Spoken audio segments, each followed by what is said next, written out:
Hi there. I figured I'd make another video on UFOs, because after the Pentagon's ridiculous report came out a week ago, I've seen a number of stories trying to follow up on the report, and it's been extremely annoying the way that they're covering the subject. So, without any further ado, let's get started with the video.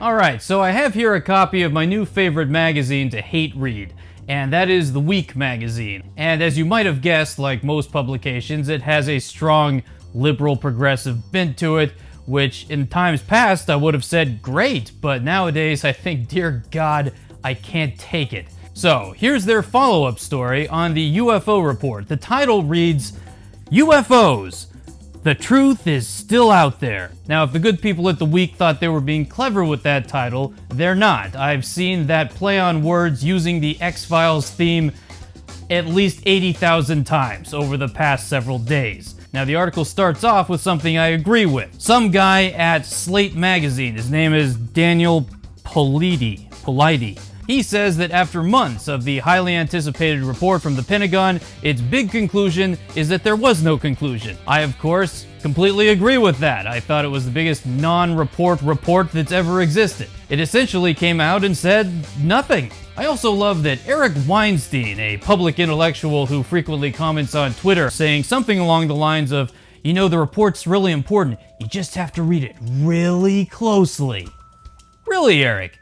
Is that what you have to do? Well, how about this? How about instead of offering some stupid cryptic response that makes it seem as though because of your hyper-intelligence, you're able to discern the hidden meaning in this fantastical report, why don't you just tell us all what the super important thing is? How about that?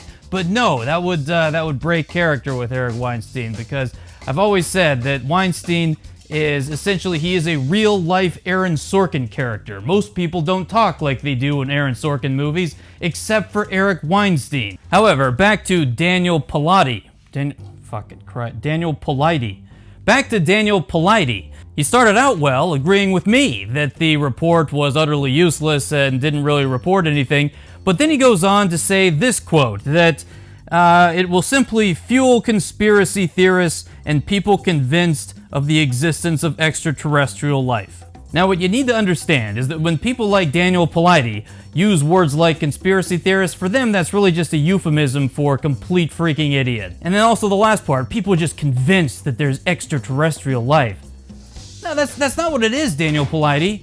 It's not that people are convinced of extraterrestrial life in some dogmatic religious way. That's not what it is at all. It's actually that there's this really anomalous thing happening where there's a bunch of balls of light zipping around in the fucking sky all frickin' day, and we're getting reports from the actual US military now saying like, oh yeah, we're seeing these things all the time. We've got thousands of sightings. We're seeing them every single day on our training missions. You've got reputable pilots going like, yeah man, there's this giant freaking tic-tac flying around in the sky. It was doing maneuvers around our plane. It was crazy. There's pictures, there's video, there's all kinds of stuff. There's countless UFO sightings, many of which probably are nonsense, but a certain percentage of which are actually quite credible. And we're seeing this all over the place, and people are just wondering what is going on. And of course, extraterrestrials is a somewhat logical conclusion. Now, it doesn't necessarily mean that's what it is, but it's a semi-logical conclusion, okay? Like, because it's like, what else would it be? If people want to get into like the crazy super science of, you know, quantum mechanics and whatnot, and they want to get into interdimensional beings, and it's like, well, they're from another dimension and stuff. That's the same thing as an extraterrestrial. Whether it's some guy who came from a planet that's like, you know, 80 light years off that way, or it's someone traveling from another dimension, that's the same freaking thing. You know, like that's the same thing in terms of like craziness factor. Let's not pretend it's like, well, it doesn't necessarily have to be extraterrestrials, you know, it could be something. What are you talking about? If it's anything, another race from inner Earth, that's pretty freaking wild. If it's extraterrestrials from out beyond, that's pretty freaking wild. If it's interdimensional travelers, that's wild. If it's time travelers from the future, that's freaking wild. No matter what it is, it's freaking crazy, and people just want to know what is going on. And they get the sense that when the Pentagon releases a report that's only 9 pages long, and that's including like a title page and an index, so the actual thing's probably 5 pages long, that the government isn't being straight with them. Now, another thing that this short article in The Week does say is that it talks about how in the report it identifies 80 sightings which were picked up on multiple sensor systems, which leads them to conclude that these were actual physical objects. And of those 80 objects that were genuinely physical objects and not just some aberration or glitch on a computer screen, 18 of them were moving in inexplicable ways, using no visible or detectable type of propulsion. Another thing that I would like to talk about, you have that Harvard professor Avi Loeb, who talked about whatever it was, that giant, cylindrical looking asteroid thing that he thought was maybe a piece of space debris. I always love that guys like that, in order to maintain his credibility in academic circles, he always has to preface his comment about UFOs with, well, it's probably something totally normal, but maybe we should study it a little bit. Come on, Avi, just come out with it. Just stop dancing around like a little pussy. Here's what he says. He says, these sightings probably have mundane explanations, said former Harvard University astronomy chair Avi Loeb in scientificamerican.com, but we can't rule out that they are spacecraft from alien civilizations so far advanced that their technology looks magical to us. All right. It's like, dude, come on. Just for Christ's sake. And then you go on to say this stuff that like totally teases people, like, well, but it certainly could be extraterrestrials with magical technologies. Really?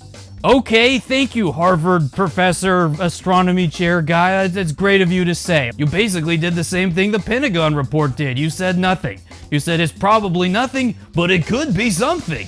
Thank you for that. You're a genius. You've solved the problem. Like what the? I mean, for Christ's sake. If you don't have anything to say, then just don't say it. Anyway, that's my opinion of Avi Loeb and his middling milquetoast quote there in the Week.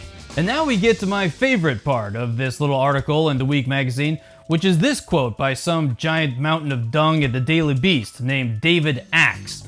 And he says, "Come on, we might not know what these objects are, but we can say with reasonable certainty what they're not, and that's aliens. Why would extraterrestrials travel galactic distances to Earth, fly loop-de-loops around military jets, and then zip away without making any effort to communicate?" Well, let me tell you something, David Axe. You're a freaking moron. That's what you are. Seriously, you're a freaking moron. I don't even know you. I don't like your name. I don't like your face. I can tell you right now, there's probably 1,000 reasons why these aliens might travel galactic distances to Earth and do loop-de-loops around military jets and then zip away without making any contact. I can tell you right now, there's a lot of reasons for that. For all we know, traveling galactic distances to them only takes a couple of seconds. The other thing is that, well, why don't they make contact with us? Well, they could have a lot of reasons for doing that. A lot of people propose that from their perspective, we're no different than ants crawling around on an anthill. Maybe some of the more outlandish conspiracy theorists are correct, and they actually have made contact for all we know. But Axe's comments do speak to a wider theme when it comes to reporting on UFOs. You may have noticed that every single time you see a report on UFOs on your local news station or the national news or anywhere on TV, it's always done with sort of a wink and a chuckle, like they're talking about a kid's story. You ever notice that? How anytime any news reporter reports on something that's vaguely paranormal in nature, they always have to kind of laugh like it's this silly story. They always have to do that crap. Except for maybe this woman on Sky News in Australia. A grandma has caught something quite terrifying in her granddaughter's room. Tori McKenzie is begging for help online after capturing what she describes as a demon standing over her grandchild's bed. Miss McKenzie set up a motion-activated camera at her son's house after complaints his 2-year-old daughter Amber was talking to something unseen in the middle of the night. I gotta say, whatever you might think about that story, she read that thing with a straight face, all the way through. Never broke character. So in conclusion, I would like you to join me, all 3 of you, subscribe to my channel, to call on the Pentagon to release another report, this one that actually says something. There's a militia group, which I believe is only open to African Americans, but it's called INFAC, which stands for the Not Effing Around Coalition, which I've always thought is the coolest name of any militia I've ever heard of. And I'm not joking about that. It really is. You know, you compare it to the other ones like the Three Percenters or the Oath Keepers or whatever. It sounds like something from Game of Thrones. It's terrible. I'd like to start my own INFAC. I'd like to start an INFAC with 3 extra letters attached to it called the INFAC UFO. And that stands for the Not Effing Around Coalition about UFOs. And I would like to get some more information about what's actually happening with UFOs. Is that too much to ask for? And if the government doesn't know, if they've been exceptionally lax about trying to figure out what all these objects are that are flying around in restricted airspace, which I find hard to believe, but if they have been that lax about it, they need to get on it. So, if you enjoyed this video, give it a like, give it a share, give it a subscribe. Do whatever you gotta do, but please do support the channel in one way, shape, or another. We will see you in the next video, and until then, you take care of yourself.